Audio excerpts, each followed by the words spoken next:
Você é espírita, você é conservador ou progressista? Tá? Então essa é uma pergunta que está no ar. Tudo hoje, infelizmente, está voltado a essas questões de ser conservador ou progressista. Tá? E aí a gente fala do espiritismo. Espiritismo, quando a gente fala espiritismo, é um termo já cunhado pelo próprio Allan Kardec, né? Que é uma doutrina dos espíritos de origem francesa, né?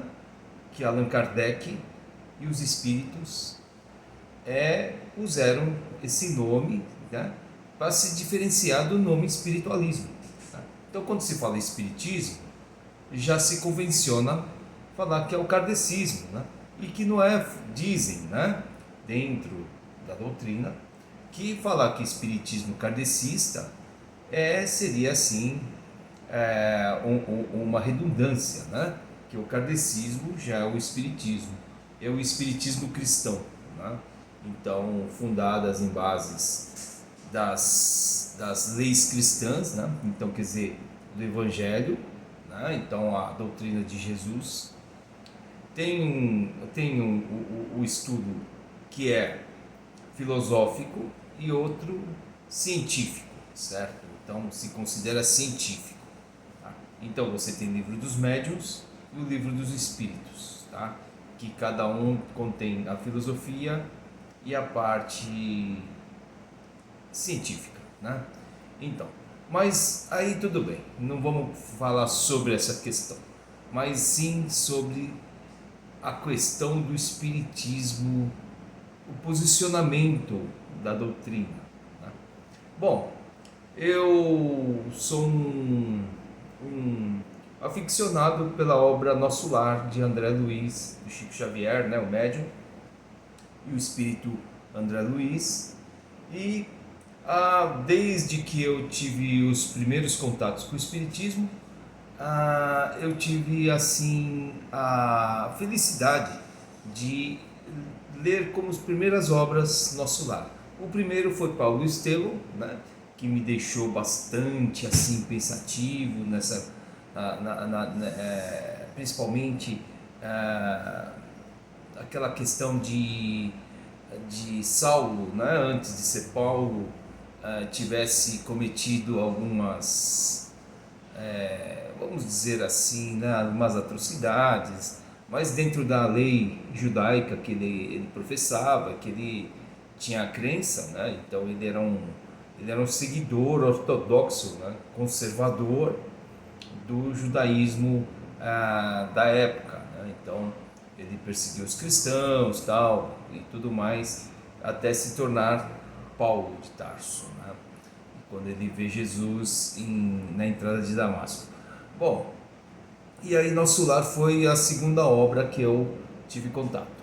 Então, Nosso Lar, ele me abriu horizontes, né? Então, falando sobre colônias espirituais, né? Então, cidades espirituais onde que nós iremos, né? Após o nosso desencarne. Mas ele falou também sobre o umbral, né? Então, até então eu não sabia nada sobre o espiritismo, então o umbral para mim a descrição foi uma coisa aterrorizante, né?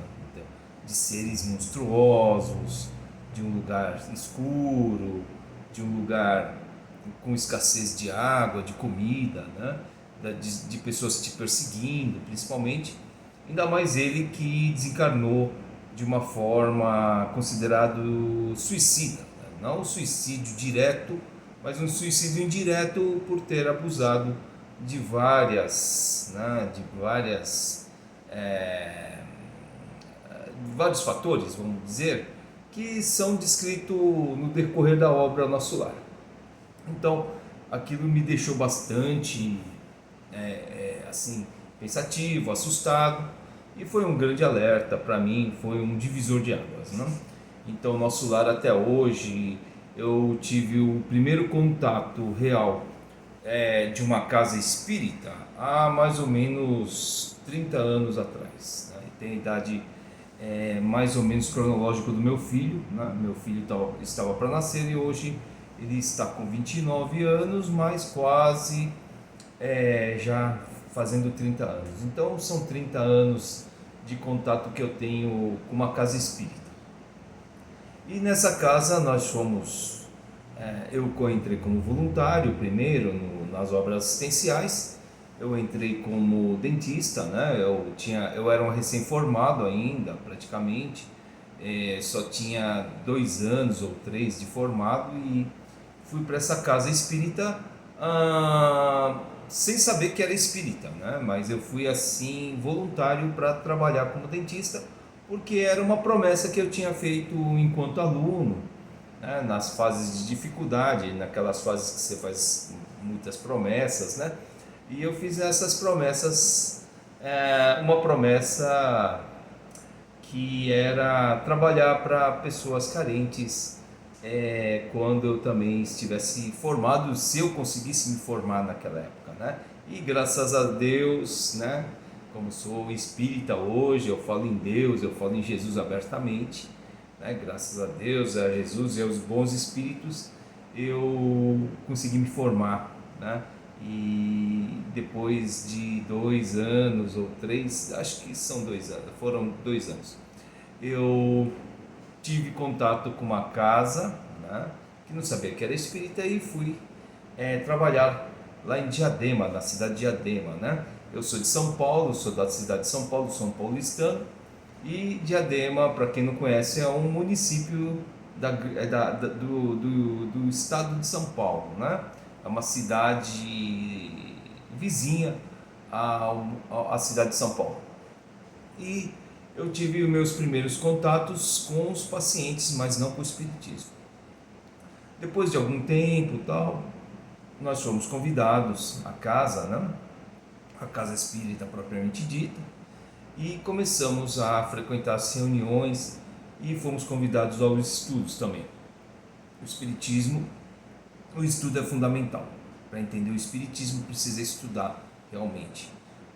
Não é um mundo de fenômenos, mas sim um mundo de estudos e de mudança pessoal, tá? Através dos estudos nós fazemos a nossa mudança pessoal, porque aprendemos mais, né? E nós começamos a estudar, e uma das obras também, no final das contas, acabou sendo o nosso lar, e estudamos de forma coletiva e de uma forma bastante profunda, e várias vezes durante esses 30 anos acabamos reestudando a obra Nosso Lar, de André Luiz, repito novamente. Esse livro, ele é incrível, né? Ele não foi considerado de início uma obra de verdade mesmo, né? Então, há muitos espíritas, muitas federações, principalmente a de São Paulo, né? Federação Espírita de São Paulo, não tinha muita certeza que isso era uma obra espírita, porque não estava na codificação de Kardec. Houve muita resistência, até o Chico mesmo, pelo teor, ele também ficou em dúvida, e quando ele foi levado por André Luiz e Emmanuel para a colônia de Nosso Lar, em desdobramento, né? E aí nesse desdobramento ele foi lá no Ministério do Auxílio, só ficou restrito ao Ministério do Auxílio, e lá ele constatou que tudo era verdade mesmo, e continuou a escrever, né, como médium, a obra Nosso Lar, que é um dos best-sellers do Espiritismo, né, principalmente do Chico Xavier.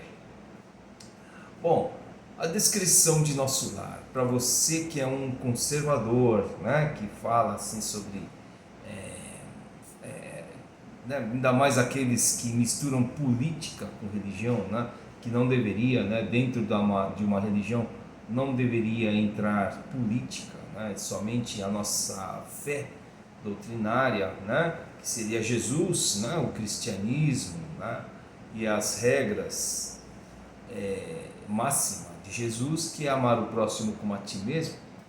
E para pessoas que infelizmente acabam entrando em uma religião e acabam contaminando essa religião com política, né? Então, aos conservadores, né? Aos liberais, aos progressistas e tudo mais. Parece que essas pessoas não estudaram de forma correta o livro Nosso Lar. Então vamos a um pequeno resumo, uma sinopse. Nosso Lar é uma colônia espiritual onde tem um governador. Esse governador é o trabalhador mais disciplinado, mais assíduo, mais participativo, vamos dizer, um espírito mais superior até, né? E é um governador de muitos e muitos anos, de séculos, né? Não é assim, tipo, de 4 anos que nem aqui na Terra. E ele centraliza toda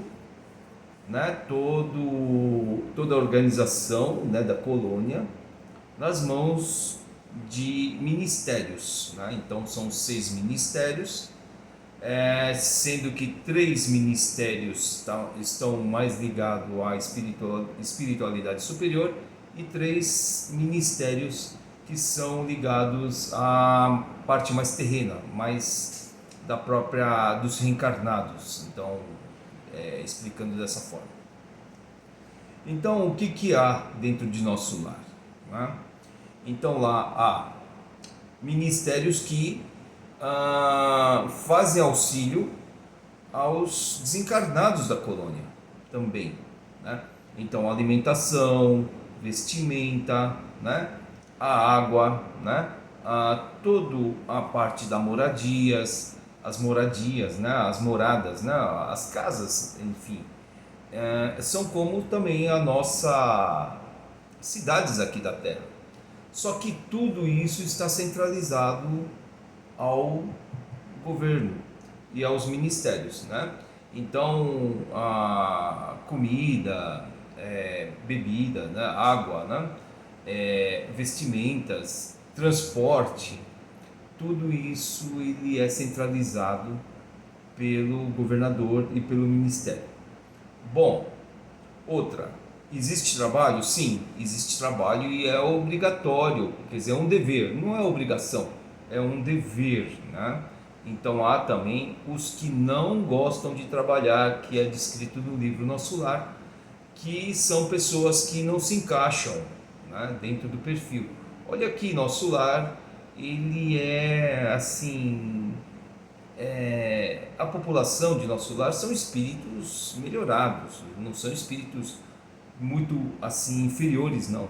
Inclusive, André Luiz, ele está sob intervenção da própria mãe dele, que é um espírito bem superior, né? Inclusive a Nosso Lar, os espíritos lá, e pede pelo nome da mãe dele que ele seja resgatado e colocado na colônia de Nosso Lar. O André Luiz não tinha ainda no resgate, no umbral, essa categoria espiritual para que ele fosse amparado nessa colônia. Ele está lá de forma de favor, né? Então veja só, mas mesmo assim há espíritos que não gostam de trabalhar, né? E são a minoria, mas os que trabalham e trabalham em setores bastante insalubres, inclusive os que estão mais ligados à parte terrena, né, dos encarnados, recebem um tipo de pagamento chamado bônus horas, né? Então uma bonificação por horas trabalhadas, e isso dá regalias, né, para quem trabalha, né? Então, por exemplo, com o tempo, ajuntando esse bônus horas, você consegue adquirir um imóvel, por exemplo, né? Então parece a terra aqui, né? E você também tem assim praças ligadas aos lazeres, né? E você pode frequentar essas praças. E os que não trabalham, é lógico, né? Não tem condições, mas não ficam desamparados e não ficam desabrigados, não viram pessoas em situação de rua, por exemplo, como aqui na Terra, né? Bom, o que vai acontecendo lá nas descrições? Você vê exatamente, né, o auxílio desses irmãos às pessoas desamparadas, às pessoas que são sofredoras. Então, existe muitas equipes que vão às zonas umbralinas, né, fazer o resgate dos irmãos que já estão em condição de ser resgatados também, né? Eles não vão lá resgatar qualquer pessoa, e existem requisitos para que eles possam ser resgatados, principalmente em função da fé, em função dessa questão de ter a humildade, a palavra correta, de ser amparado, né? Porque tem pessoas que são tão revoltadas, então isso é uma gama de espíritos chamado revoltosos, né? Que, se resgatado, vão acabar com vamos dizer assim, com a vibração local da colônia. Então eles esperam mais um tempo até aquela criatura ter condições de ser resgatado através da mudança pessoal, tá? Isso pode demorar anos, pode demorar séculos, tá? Então é muito pessoal. Então, existe também outras equipes que vão à crosta terrestre para fazer auxílio aos irmãos encarnados que estão em sofrimento também, né? Então, eles vão também em todas as regiões da crosta, eles vão para regiões trevosas, nas cavernas, né? Que Obreiros da Vida Eterna conta. Libertação, vê as zonas trevosas, né? O livro de Libertação. Obreiros da Vida Eterna também é um outro livro que descreve essas áreas, né? Então, existe várias equipes treinadas para o amparo do próximo, né? Seja encarnado ou desencarnado. Então, estas são as atividades espirituais da colônia, tá? Então, baseado em todos esses conhecimentos, o Espiritismo tem como base a caridade. A caridade no sentido de ajudar o próximo, né? Ajudar as pessoas que estão em situação de sofrimento. Só que, no começo, né, então quando você ingressa, quando você tem contato com o Espiritismo, né, e esse contato com o Espiritismo não vai muito das nossas preferências, né? Nós não procuramos o Espiritismo, a gente é praticamente levado pelos nossos espíritos chamados de mentores, protetores, né? Espíritos protetores que são parentes, e os mentores que são o espírito, né? Que é o anjo da guarda nosso, que está conosco desde o nosso plano espiritual, que é a erraticidade, e a nossa encarnação e a nossa primeira infância. Ele está intimamente acoplado conosco, e aí depois de um tempo os espíritos protetores auxiliam, que são os parentes, os amigos espirituais, e que ao decorrer da vida a gente tem esse contato até o nosso desencarne novamente e o nosso reencontro no plano espiritual. Bom, esses espíritos acabam levando a gente, né? Como eu fui levado, né? Eu tenho certeza absoluta disso, e nós começamos a frequentar uma casa espírita. Fomos aconselhados a fazer serviços assistenciais. Então, esses serviços assistenciais é onde que a gente começa a fazer assim um trabalho voluntário. Eu comecei, como eu era dentista, eu comecei como dentista, né? Então fui lá no começo, era uma promessa que eu tinha feito comigo mesmo e com Deus, e no final das contas eu acabei fazendo o meu trabalho, mas eu não sabia o que eu estava fazendo lá. Era uma promessa. Então deu aquele tempo, eu falei, acho que deve estar pago, né? Deve estar pago aí a minha dívida, né? Então a gente acha é uma coisa muito nossa, quando a gente não tem o conhecimento da causa, né? As consequências a gente não compreende.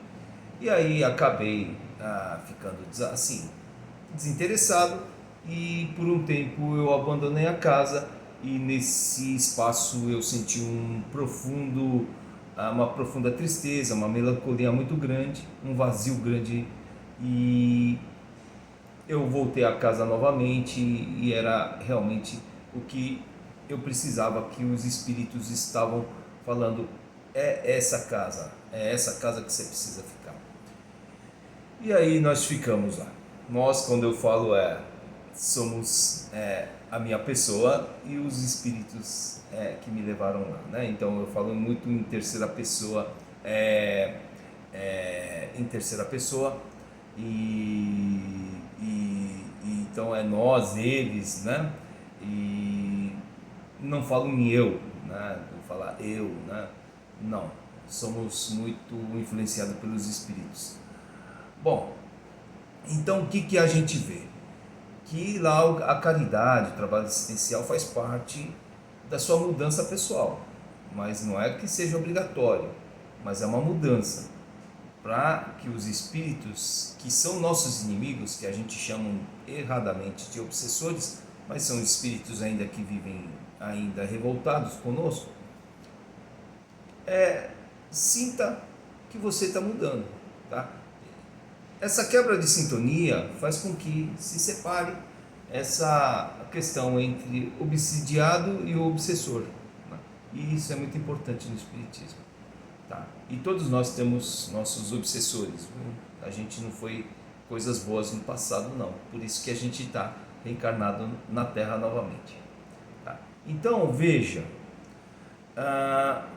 dentro do espiritismo nós temos todo um conceito de progressismo, né? Então não é que eu sou da direita ou da esquerda, não, é puramente auxiliar aos desamparados, auxiliar ao próximo, trabalhar nesta parte social, né? Sem ver a quem, quer dizer, não importa a cor da pessoa, não importa a raça, não importa o gênero, entendeu? Não importa a escolaridade, não importa absolutamente nada disso. A única coisa que importa é que são pessoas que são nossos irmãos e são pessoas humanas, independente até de animais também, né? Então nosso lar fala lá em animais que estão também na colônia espiritual, coisa que Kardec não falava sobre essa descrição de animais. Então vocês vejam que se tem animais lá no plano de nosso lar, é que eles também têm espíritos também, entendeu? Senão não estavam lá. Qual a condição de estar num plano espiritual? Ser espírito, né? Então tem cachorro, tem gato, tem aves, tem cavalo, né? Ele fala que tem moares também, né? Moares são o quê? O burrinho, jumentinho, jegue, né? São várias descrições. Flores, entendeu? Tem tudo o que tem aqui, tá? Então veja essa condição, tá? Bom, eu vou parar agora o vídeo e vou fazer uma continuação na próxima, tá bom? Até ao próximo vídeo e falaremos sobre a questão do espiritismo ser naturalmente progressista. É isso daí.